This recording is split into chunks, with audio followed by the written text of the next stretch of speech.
Hello, my haunted friends, and welcome to Foxfire Paranormal. Today, we are diving into the history behind 3 haunted objects, from the chilling tale of the Busby Stoop Chair and its deadly curse to the terrifying legend of Annabelle the Doll. And let's not forget the Myrtles Plantation, home to the notorious mirror, where the past lingers in more ways than one.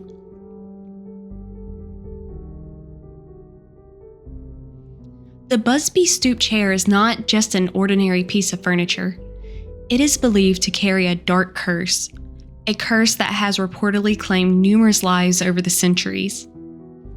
At the center of this tale is Thomas Busby, a man whose name has become synonymous with misfortune and death. Busby lived in the 17th century near the small town of Thirsk in North Yorkshire, England. Busby's life took a turn when he killed his father-in-law, Daniel Oddie, who ran a coin counterfeiting business with Busby. The exact details of the relationship are murky, but it's believed that Oddie disapproved of Busby's marriage to his daughter, Elizabeth, leading the two men to frequently clash. During one of their arguments about their business, Busby murdered Oddie. Busby was arrested, tried, and found guilty of the murder. He was sentenced to death by hanging. From here, there are 2 variations of what happened next. One is that on the day of his execution, Busby was dragged from his favorite chair in the local inn. As he was taken away, Busby cursed the chair and anyone who sat in it. The other variation is that he cursed the chair while on the way to the execution. The chair in question, an oak piece with a simple design, was located in the local pub where Busby spent most of his time. The inn changed its name to Busby Stoop Inn, naming it after the gallows, or stoop, where Busby was hanged. After Busby's execution, the chair remained in the inn, becoming a morbid local curiosity. As the years passed, the chair gained a reputation for bringing death and misfortune. The legend of the curse began almost immediately after Busby's execution, with the first reported victim being a man who allegedly mocked the curse and sat in the chair. According to local lore, he died shortly after under mysterious circumstances. The curse of the Busby Stoop Chair is said to have claimed many lives, with tales of tragedy linked to those who sat in the chair.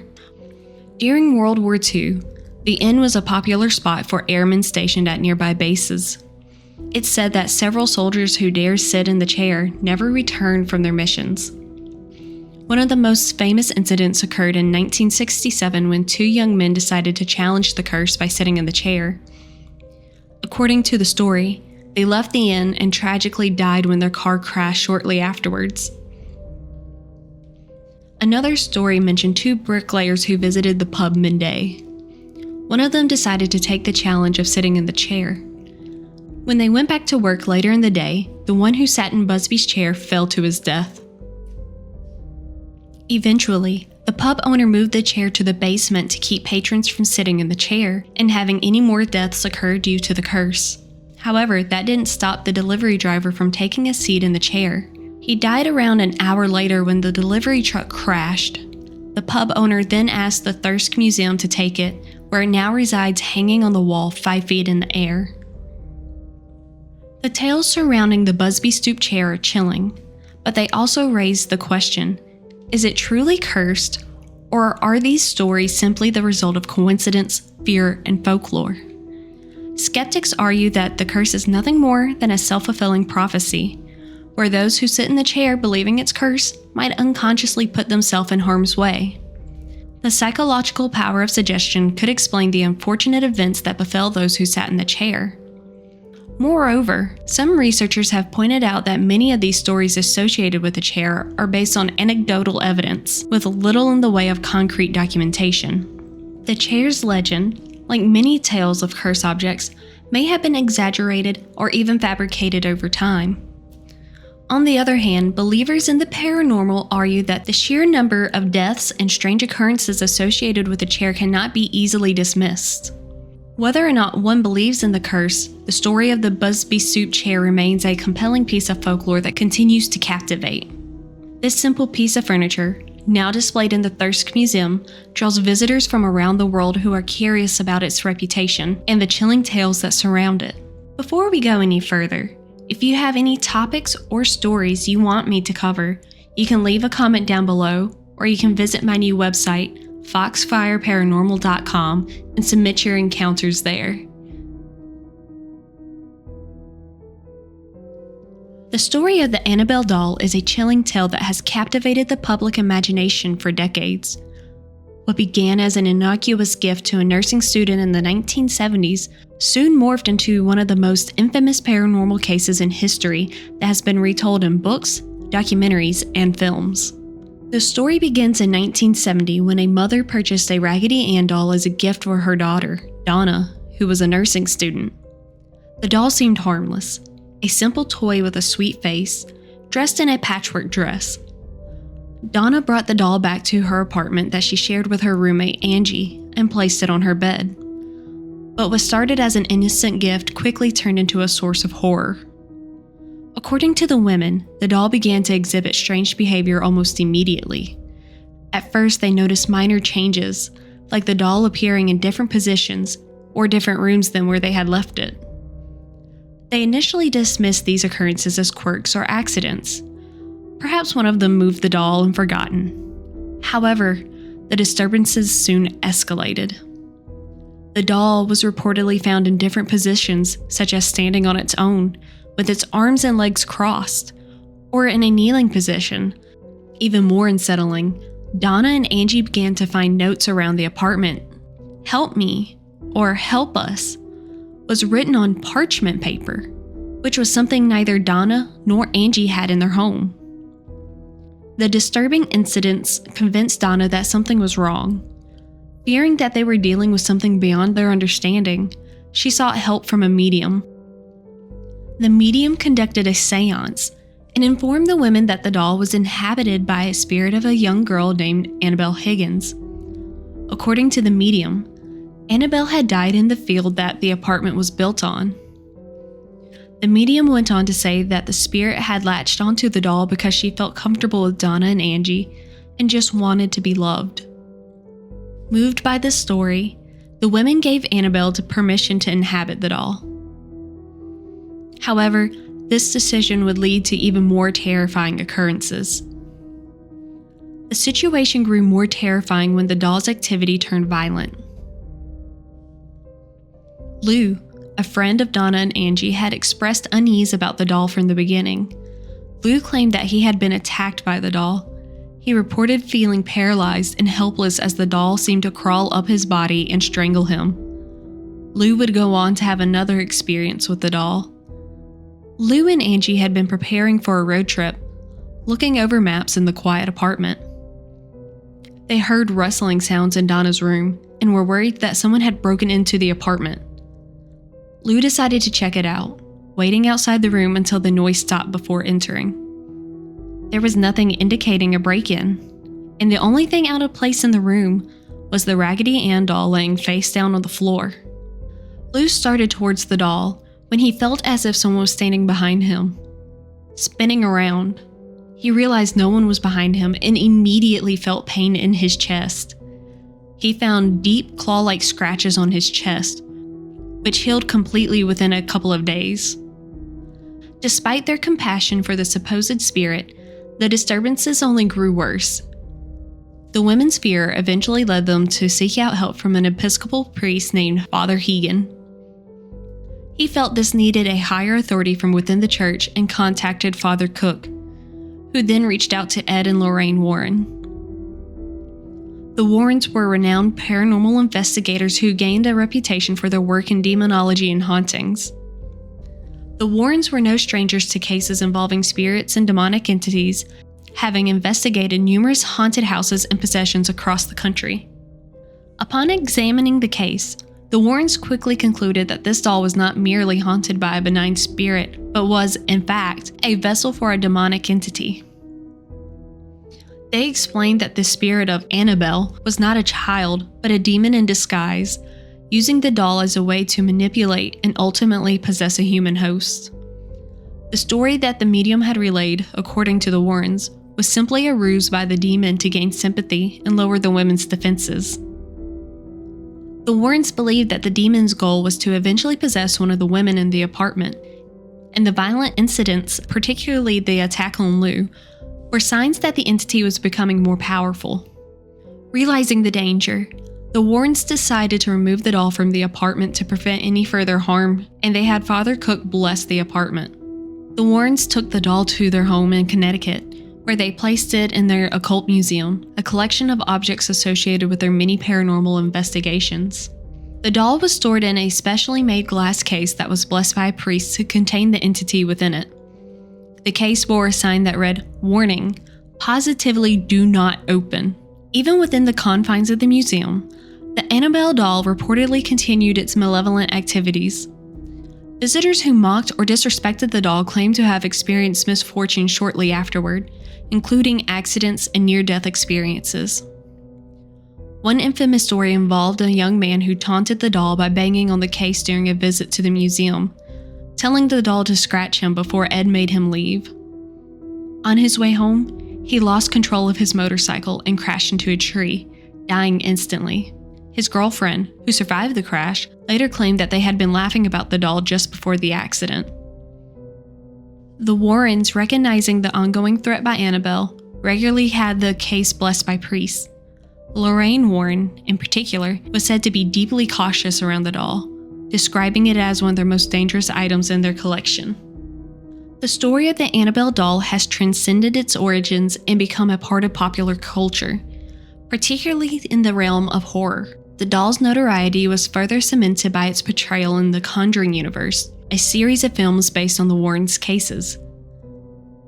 Annabelle first appeared in the opening scenes of The Conjuring, and her story was expanded into a series of spin-off films beginning with Annabelle. These films, though fictionalized, drew inspiration from the real-life events surrounding the doll and helped introduce the legend of Annabelle to a global audience. However, the story of Annabelle is not without controversy.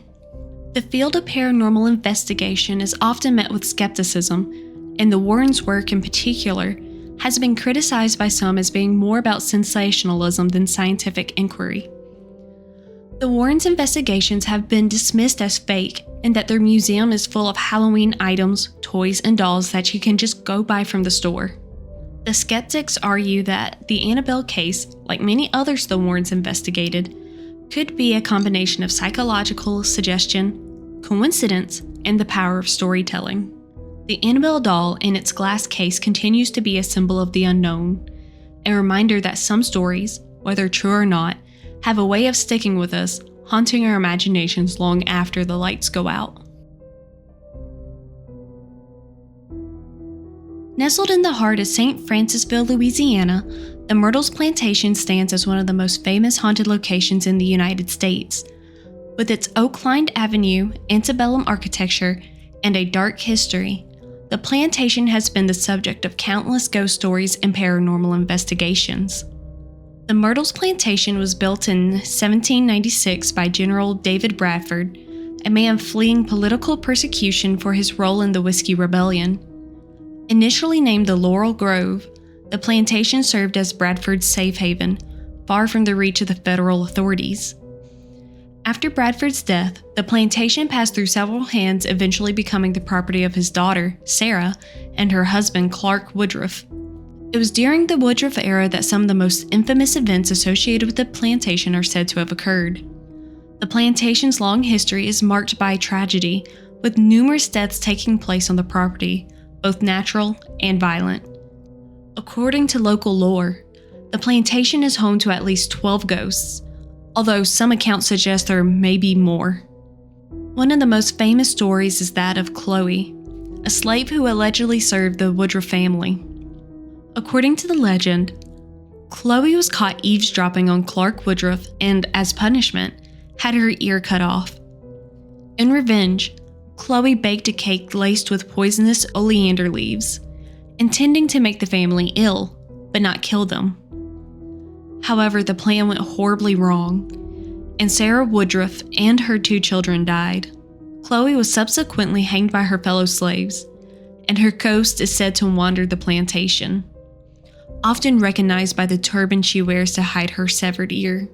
While the story of Chloe is one of the plantation's most famous legends, it is the haunted mirror that has captured the imagination of visitors and paranormal enthusiasts alike. The mirror is located in the grand foyer of the Myrtles Plantation and is said to be the source of significant supernatural activity.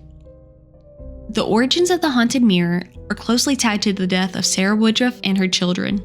After their deaths, the custom was to cover mirrors in the house to prevent the spirits of the deceased from becoming trapped within them. However, this particular mirror was accidentally left uncovered, and as a result, the spirit of Sarah and her children became trapped inside it.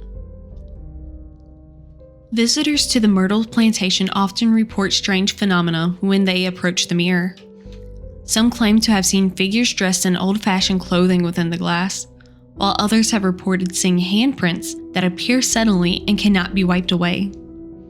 These ghostly handprints are one of the most commonly reported occurrences and are said to reappear even after the mirror has been thoroughly cleaned. Another frequent report is that of faces appearing in the mirror's glass, often described as being sorrowful or frightened. These faces are believed to belong to the spirits of Sarah Woodruff and her children, eternally trapped and unable to move on. Some visitors have even claimed to feel a sense of unease or dread when standing near the mirror, as if they're being watched by unseen eyes. The haunted mirror has been the subject of numerous paranormal investigations, and the Myrtles Plantation is a popular destination for ghost hunters and enthusiasts. Those who have investigated the mirror often report strange fluctuations in the temperature near it, as well as unexplained noises and even the feeling of being touched by invisible hands. Photographs taken of the mirror have revealed anomalies that cannot be easily explained, such as ghostly figures or unexplainable light orbs. Some visitors have captured what appears to be mist or fog within the glass, despite the clear air surrounding the mirror. Whether the mirror is truly a portal to the other side, or simply a magnet for ghostly activity remains a topic of debate. However, the consistency of the reports and the experience of those who have visited the Myrtles Plantation lend credence to the idea that something paranormal may be indeed at work. Today, the Myrtles Plantation operates as a bed and breakfast, allowing guests to experience its rich history and the legends of its hauntings firsthand. The property offers regular tours where visitors can explore the plantation's dark past and hear about its ghostly residents, with the haunted mirror being a major highlight. The mirror remains one of the most popular attractions, drawing visitors eager to catch a glimpse of the spirits said to reside within it. Whether you're visiting for the history or the hauntings, the Myrtles Plantation offers an experience that leaves an everlasting impression. Whether it's the tale of the Busby Stoop Chair and its alleged curse, or the Annabelle Doll that has become an icon in horror, or the haunting allure of the Myrtles Plantation's haunted mirror, each legend, steeped in both history and mystery, leaves us wondering about the boundaries between reality and the supernatural. Thanks for watching. Please like and subscribe for more spooky videos. If you'd like to send in topics, you can do so on my website. You can also support me on Ko-Fi or follow me on Instagram at Foxfire Paranormal. I will leave the links to these in the description. Let me know your thoughts on these haunted objects in the comments below. Stay haunted, and I'll see you in the next video.